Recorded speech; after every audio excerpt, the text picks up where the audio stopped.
Anyway, about 5 years ago, we met 10 years ago, 5 years ago, making love. We were making love. She called me out. We'd not had the discussion. She said, I want a baby. I've decided I want a baby. I don't like my job anymore. Oh, here we go, look. Joking. She said, I want a baby. I want a baby. She said, I want a baby.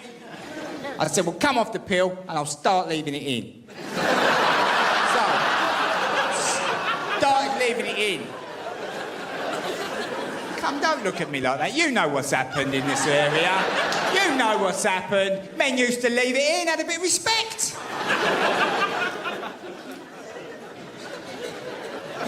Say to the woman, I think I might come. She's like, all right, I'll go outside. I stand outside like the dentist.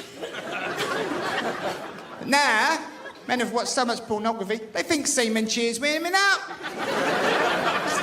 I've got something for you, babe.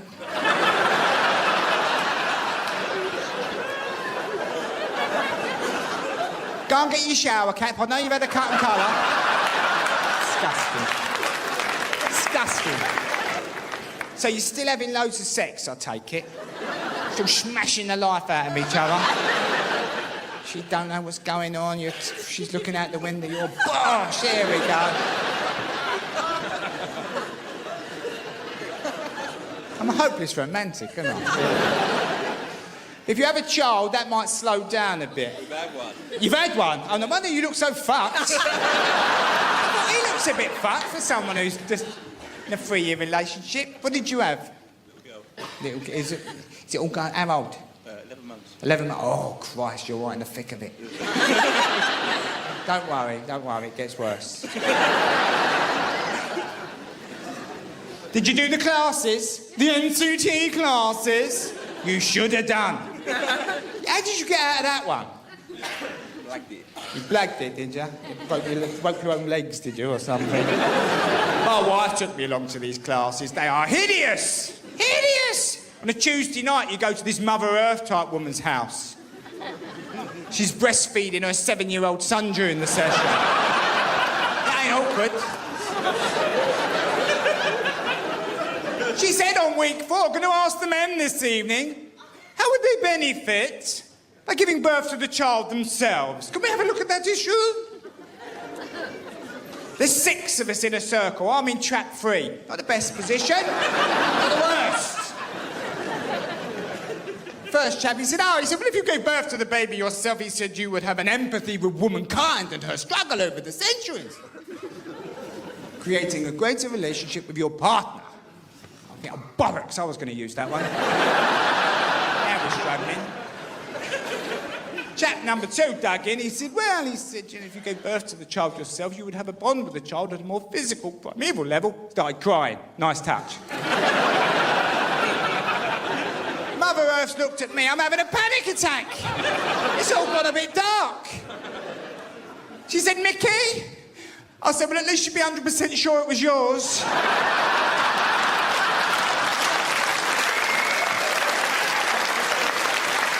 So, we've had a lot of this.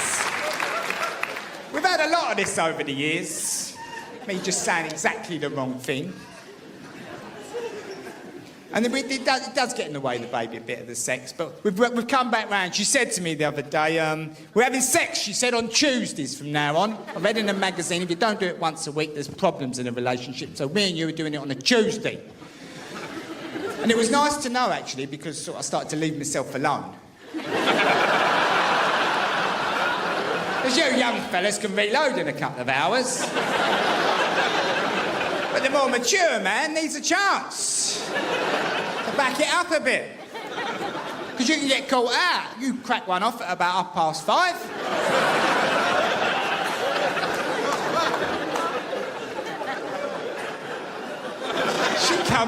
She comes in at 6 o'clock, a bit frisky.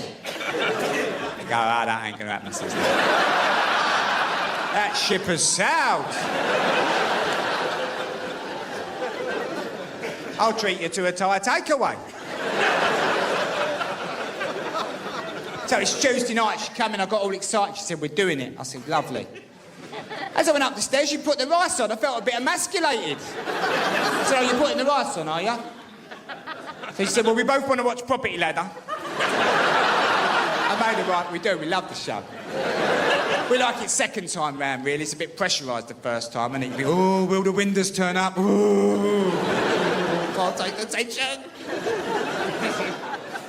But it added a frisson to the whole event after 10 years.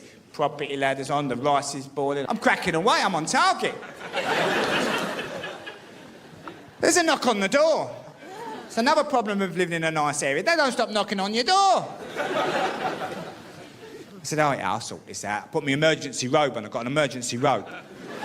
Ran down the stairs, opened the door, geezer's there. Are you aware of all the electricity options available round here, mate? I thought, this cunt has got to go. And double lively. So I just let the robe drop open to reveal the lazy lob-on. He scuttled off down the path. I'll come back, he said. I said, come on, mate, don't tease people. You got me all excited here about the electricity.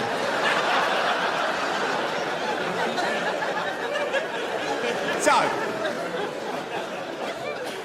child was created. He's a lovely little boy. And to give him a future, we went and bought a house in a nice area. Ooh. Now, you know what a nice area is. You know if you live in a nice area, because you have a few delicatessens. And these places have no relationship to reality whatsoever. They make the prices up in the morning. Sebastian, I've got 4 artichokes over here. Any ideas? Are they organic? Yes. £30, £30. My wife goes in them. She came home the other day with a loaf of bread for £5. She put it down. She said, oh, I bought that loaf of bread, it was £5. I said, oh, we're paying £5 for a loaf now, are we? She said, oh, you don't understand what it's got in it. I said, it better be a £2 coin.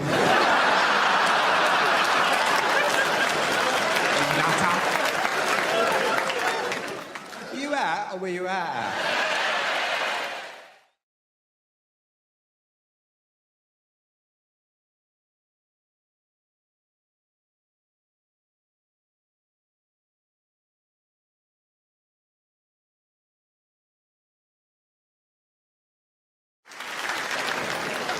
If you've been back to the East End, you'll know things have changed.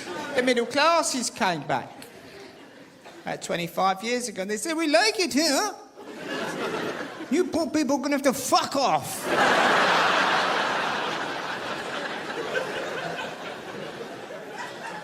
But I stayed and I saw the changes taking place. I saw the middle classes turn up.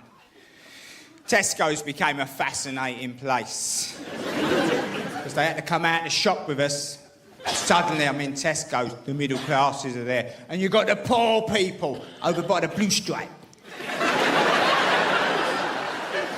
Getting the oven because it's gone up. 18 pence for tin of beans. You should be wearing a mask, innit?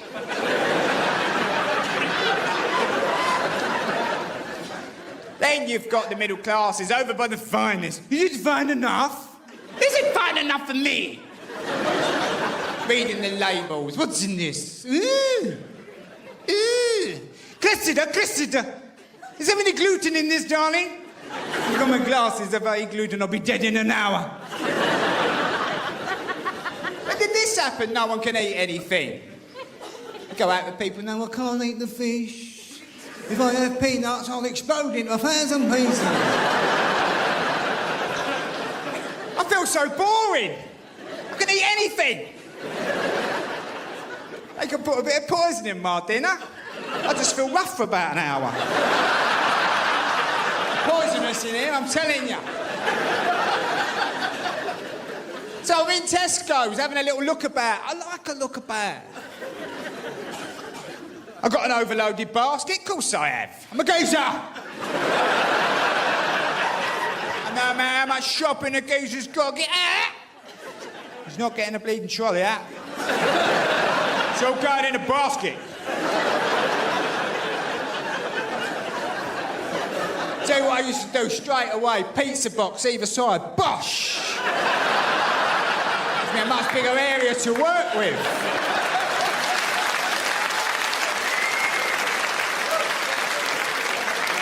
I've got an old week's shopping there. Can't carry it now, can I? Tell you what I used to do, take my belt off, loop it round the handle, drag the fucking thing round. Looks more hunter-gatherer. Anyway, the EastEnders changed. So I'm in Tesco's. I'm watching stuff unfold. Saw this woman talking to her children. She said, Hector! Unity! What pasta do you want for your evening meal? The kids are on it like a shot. Telly, mother. With the carbonara sauce. She's a good choice, children. Very, very, very good choice. Positive reinforcement is called. I know that now. I drifted back to when I was a little boy, me having the same conversation with my mother. No, you can't have alphabet spaghetti again. I wouldn't mind, you can't even spell, you thick little fucker.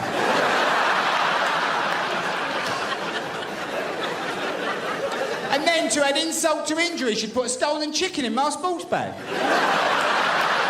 Make me walk out of Tesco's. Talk to me about damage. It's a long old walk that was. I don't want to eat the chicken, Mum. Just go, you bender, go!